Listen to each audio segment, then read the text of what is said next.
പെരുന്നാൾ കഴിഞ്ഞ് പക്ഷെ ബീഫ് കഴിഞ്ഞിട്ടില്ലല്ലോ. നമുക്കിത് നാസ്തൊക്കെ നല്ല കക്കറോട്ടിയായിരുന്നു. നോൺ വെജ് നമുക്കിവിടെ പെട്ടെന്ന് എടുക്കും. അതുകൊണ്ട് നമ്മൾ ഉച്ചയ്ക്ക് നല്ലൊരു വെജിറ്റേറിയൻ മീലങ്ങ് പിടിച്ചു. പരിപ്പും കുമ്പളായിട്ട് കറിയും പച്ചടിയും ഉപ്പേരിയും സോയാബീനും ഒക്കെ ഉണ്ടായിരുന്നു. നല്ലൊരു മീലായിരുന്നു. ചോറ് കഴിഞ്ഞാൽ മധുരം കഴിക്കണമല്ലോ. അപ്പം നമ്മൾ കോഴിക്കോട് നിന്ന് വരുമ്പോൾ ഹൽവ വാങ്ങിച്ചിട്ടുണ്ടായിരുന്നു.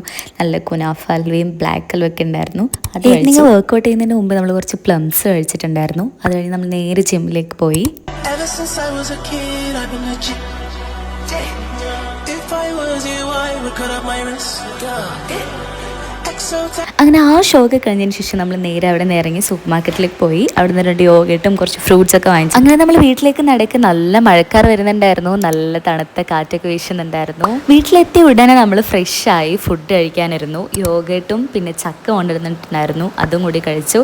പിന്നെ ഞാൻ പയറും മുതിരയും സോക്ക് ചെയ്ത് വെച്ചിട്ടുണ്ടായിരുന്നു. അത് മാവാക്കി ഫ്രിഡ്ജിൽ സ്റ്റോക്ക് ചെയ്യും.